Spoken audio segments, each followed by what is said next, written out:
We introduced innovation management as a particular blend between creativity, imagination, and systematic approach to management. And this is in particularly why managing innovation is so difficult, because companies actually face two conflicting demands. Companies actually want to be efficient, and this is how they are organized. They are organized to provide their services and product in a reliable way. They are good in implementing the ideas they already had. They are good in improving the existing services, existing products. Companies are rarely good in creating something uniquely new, and this is where people at the company have to deal with uncertainty. They have to experiment.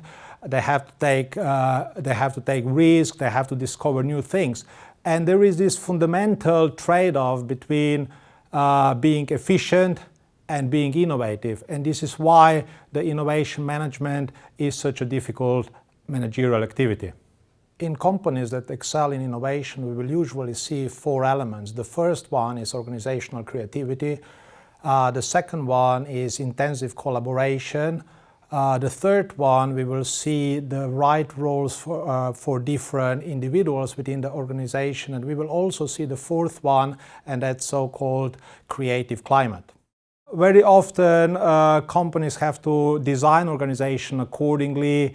Different initiatives, some of them that might be more focused on radical innovation or more incremental innovation, should be often separated. Innovation managers have to be very mindful of how to structure the group so that they provide enough diversity. We mostly associate creativity with the individual competency. However, in the organization, it's important that creativity happens within the organizational context, and hence the organizations have to assure that the environment is right for innovation to flourish. It's usually important for companies to support development of new initiatives. People involved in innovation have to be aware that they are allowed to fail, so the risk-taking has to be encouraged. The second characteristic of innovative companies is intense collaboration between different members within the company. So the company is organized cross-functional teams with the right level of diversity so that innovative and creative ideas can flourish. But collaboration doesn't end within the borders of the company, but also extend over the borders. And companies have to be able to scan the environment, recognize new technologies, which are usually coming from universities or from other small innovative companies. Additionally, companies work with customers and suppliers in order to increase their innovation capability, and increasingly also with governments to shape the innovation policy. Different people have different roles when it comes to innovation in organizational context. Not everybody has to be a technical specialist.